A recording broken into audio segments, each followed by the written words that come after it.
Class 10-এর chapter 8 life science. Class 10-এর chapter 8 life science.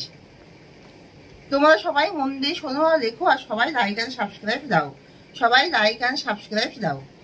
মুকুলোদ্গম পদ্ধতিতে অযৌন প্রজনন কোন জীবে হয়? ইষ্টে হয়। যে উপায়ে জীব নিজের বংশ বৃদ্ধি করে তাকে কি বলে? জনন বলে। ফিলাগেমি প্ল্যানেরিয়া স্পঞ্জের প্রজননকে কি বলা হয়? ভাঙ্গন বলা হয়। মাটির তলায় অনুভূমিকভাবে বর্ধিত হওয়া কাণ্ড কি? রাইজোম। রাইজোম। যখন সরাসরি কোনো অঙ্গ থেকে নতুন জীবের সৃষ্টি হয় তখন তাকে কি বলে? অঙ্গজ প্রজনন বলে। পিতামাতা থেকে সন্তানদের মধ্যে সঞ্চারিত কি হয়? কি থাকে? কি সঞ্চিত থাকে? জিন। স্পাইরো গাইরাতে অযৌন প্রজনন ঘটে।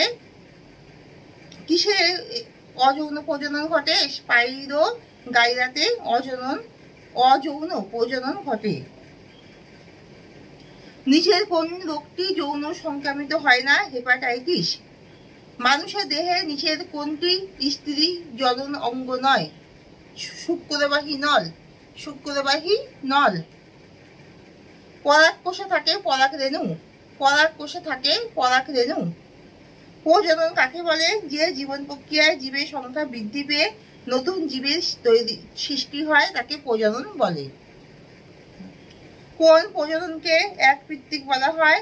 অযৌন প্রজননকে একপিত্তিক বলা হয়।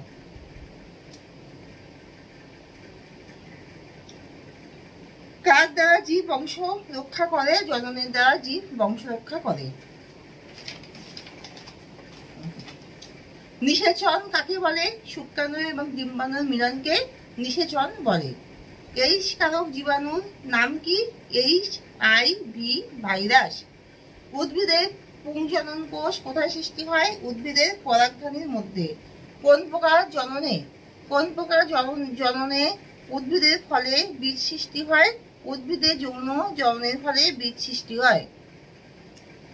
অ্যামিবা কোন ধরনের প্রজনন করে? অযৌন প্রজনন করে। দ্বিভাজন দ্বারা বংশবিস্তার কার দুটি প্রাণীর নাম লেখো?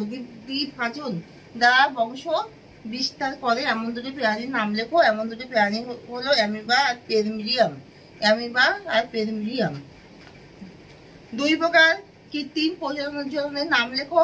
কলাকর্ষণ আর কলম পদ্ধতি। উদ্ভিদ যৌন জনন দ্বারা কিভাবে বংশ বিস্তার করে? উদ্ভিদ অঙ্গজ জনন পদ্ধতি দ্বারা বংশ বিস্তার করে। পরাগযোজন কি? একটি ফুলের পরাগরেণু গর্ভমুণ্ডে স্থানিত হওয়াকে পরাগযোজন বলে। একটি ফুলের পরাগরেণু গর্ভমুণ্ডে স্থানান্তরিত হওয়াকে পরাগযোজন বলে। এখানেই শেষ করছি। তোমরা সবাই লাইক আর সাবস্ক্রাইব দাও।